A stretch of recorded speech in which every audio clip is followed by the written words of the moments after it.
Hello everyone, welcome to our channel clear pharma. आज हम देखेंगे nature and sources of drugs.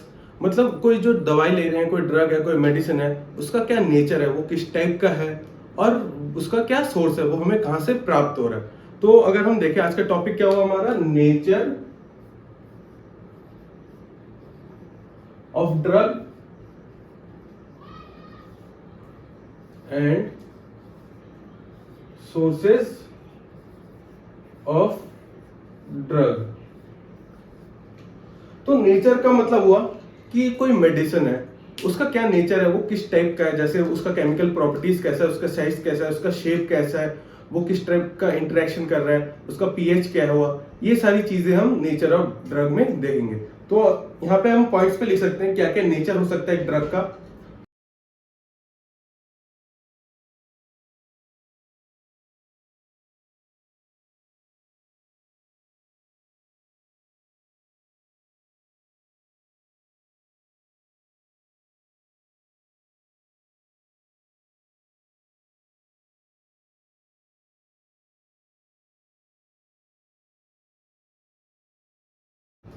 अब हम देखें अगर क्या क्या इसका नेचर हुआ, तो सबसे पहले आता है फिजिकल प्रॉपर्टी।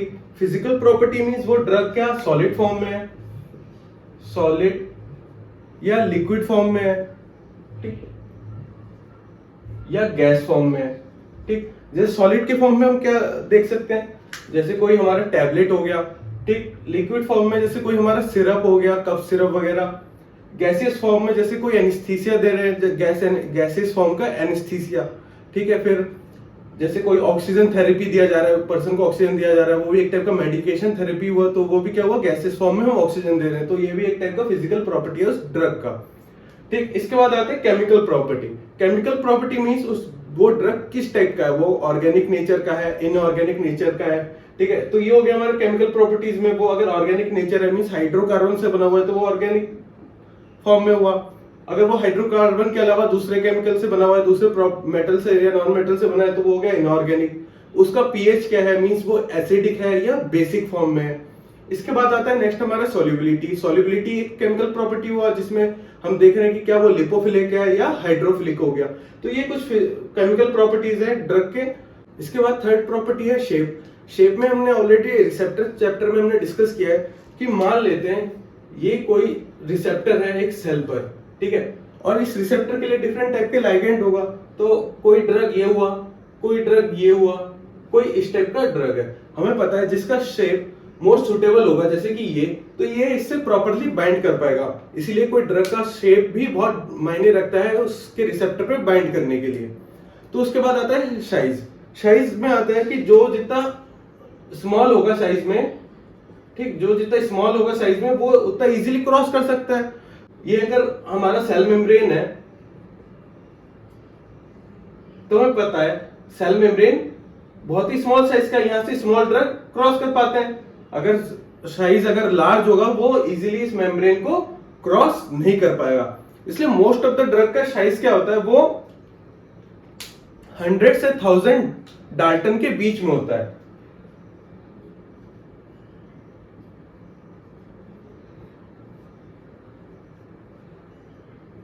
डाल्टन क्या है, डाल्टन एक यूनिट है मेजरमेंट की।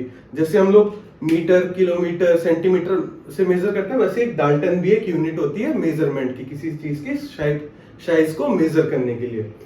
अब फिफ्थ पॉइंट है हमारा nature of drug. Nature of drug का यहाँ पे ये मायने हुआ कि कोई जो ड्रग हम ले रहे हैं उसका क्या एक्शन है। यहाँ पे हम नेचर के अलावा एक्शन भी लिख सकते हैं, ठीक, नेचर और एक्शन ऑफ ड्रग। ठीक, कोई ड्रग का क्या एक्शन है, उसका क्या नेचर है, क्या उसकी एक्टिविटी है, ये चीज हम फिफ्थ पॉइंट में देख रहे हैं। मान लेते हैं कोई ड्रग है जो हेल्थ मैनेजमेंट में यूज हो रहा है। हेल्थ मैनेजमेंट मींस जैसे जो जिम जाते हैं उनको आपने देखा होगा सप्लीमेंट लेते हुए, तो क्या अपने हेल्थ को मेंटेन करने के लिए जो ड्रग ली जा रही है वो क्या हो गई, हेल्थ मैनेजमेंट की ड्रग्स। फिर आ रही है प्रिवेंटिव। प्रिवेंटिव मींस जो वैक्सीन ले रहे हैं हम, छोटे टाइम में क्या पोलियो ड्रॉप्स लेते थे, वो एक टाइप की वैक्सीन है जिससे हमें बाद में पोलियो ना हो, तो वो एक प्रिवेंटिव मेजर हुआ हमारा। उसके बाद क्यूरेटिव। क्यूरेटिव मींस अगर कोई हमें बीमारी हो गई, ठीक, मान लेते हैं हमें बुखार हो गया, तो बुखार के लिए हम जो ड्रग ले रहे हैं वो हो गया क्यूरेटिव अप्रोच, जैसे कि पैरासिटामोल जो हम बुखार में लेते हैं, वो एक क्यूरेटिव मेजर हुआ। फिर आता है हमारा सिम्टोमेटिक। सिम्टोमेटिक का मतलब ये है, मान लेते हैं मुझे यूरिक एसिड बढ़ा हुआ है, मेरे जोड़ों में दर्द हो रहा है, बट मुझे इस बारे में पता नहीं है, तो मैं दर्द की दवाई ले रहा हूँ। वो क्या कर रहा है, मुझे सिम्टोमेटिक रिलीफ तो दे रहा है, मुझे दर्द से तो राहत दे रहा है, बट क्या वो मेरा यूरिक एसिड कम कर रहा है? नहीं, वो सिर्फ दर्द से राहत दे रहा है, तो वो मुझे सिम्टोमेटिक रिलीफ दे रहा है। मेरे सिम्टम्स जो कि दर्द है, उनसे वो मुझे राहत पहुंचा रहा है। तो ये हो गया सिम्टोमेटिक, मतलब मैं उसको सिर्फ सिम्टम्स को दूर कर रहा हूँ। इसके बाद फिफ्थ है हमारा डायग्नोस्टिक्स। डायग्नोस्टिक्स में हम जैसे रेडियो प्लाक्स यूज करते हैं। रेडियो प्लाक्स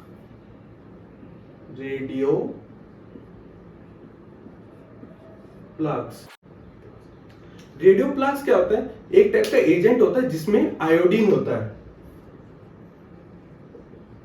आयोडीन क्या करता है? एक्सरे को एब्जॉर्ब कर लेता है। एक्सरे जो भी हुआ उसको एब्जॉर्ब कर लेगा।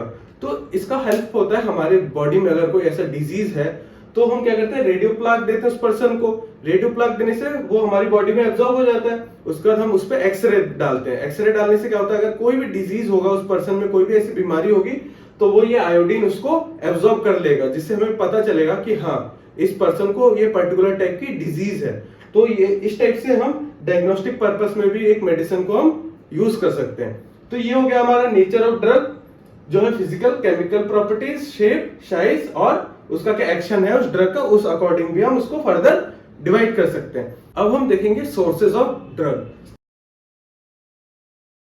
सोर्सेज ऑफ ड्रग्स में हम देखेंगे कि कहां से कोई मेडिसिन हमें मिल रहा है। फॉर एग्जांपल, प्लांट से भी हमें हर्बल मेडिसिन मिल रहा है, तो प्लांट भी एक सोर्स हो गया। बहुत सारे एनिमल के थ्रू भी हमें बहुत टाइप के ड्रग्स मिल रहे हैं, तो वो एनिमल भी एक सोर्स हो गया। तो अगर हम यहाँ पे लिखे कौन कौन से सोर्सेज हो सकते हैं, तो पहले मैं नोट कर देता हूं।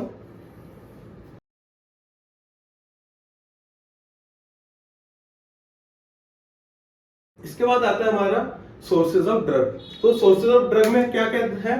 प्लांट्स। प्लांट से हमें कौन कौन से ड्रग मिल सकते हैं? जैसे हमें पता है हल्दी, नीम, इन सब में क्या होता है, मेडिसिनल प्रॉपर्टीज होती हैं। तो सिमिलरली एक ड्रग के नाम ले सकते हैं हम, डिजॉक्सिन और डिजिटॉक्सिन। फिर उसके बाद एनिमल सोर्सेज। एनिमल सोर्सेज में क्या आ सकता है? जैसे पहले के टाइम में क्या होता, इंसुलिन जो है, इंसुलिन हमें पोर्क और काउ के पेनक्रियास से हमें आइसोलेट किया जाता था। तो फॉर एग्जांपल एनिमल सोर्स में हो गया हमारा इंसुलिन। फिर आता माइक्रोबियल सोर्सेज। माइक्रोबियल सोर्सेज में आ गया हमारा एंटीबायोटिक्स, जैसे कि पेनिसिलिन। पेनिसिलिन कहां से मिलता है? हमें माइक्रोब से। फिर हमें लैक्टोबैसिलस, जो हमें मिल्क से मिल रहा है, वो एक टाइप का बैक्टीरिया है, good for our gut, means हमारे पेट के लिए वो अच्छा है, हमारे गट के लिए वो अच्छा है।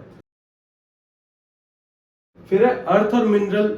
अर्थ मिनरल में जैसे आयरन हो गया, जिंक हो गया, ये हमारी बॉडी के लिए बहुत इंपॉर्टेंट है। तो ये कहां से मिलता है? हमें अर्थ के ओर से। हमें मिट्टी से वो आयरन, जिंक, ये सब मिल रहा है। तो ये हो गया अर्थ या मिनरल सोर्सेज, जो हमारा आयरन और जिंक हो गया। फिर आता है रिकॉम्बिनेंट डीएनए टेक्नोलॉजी।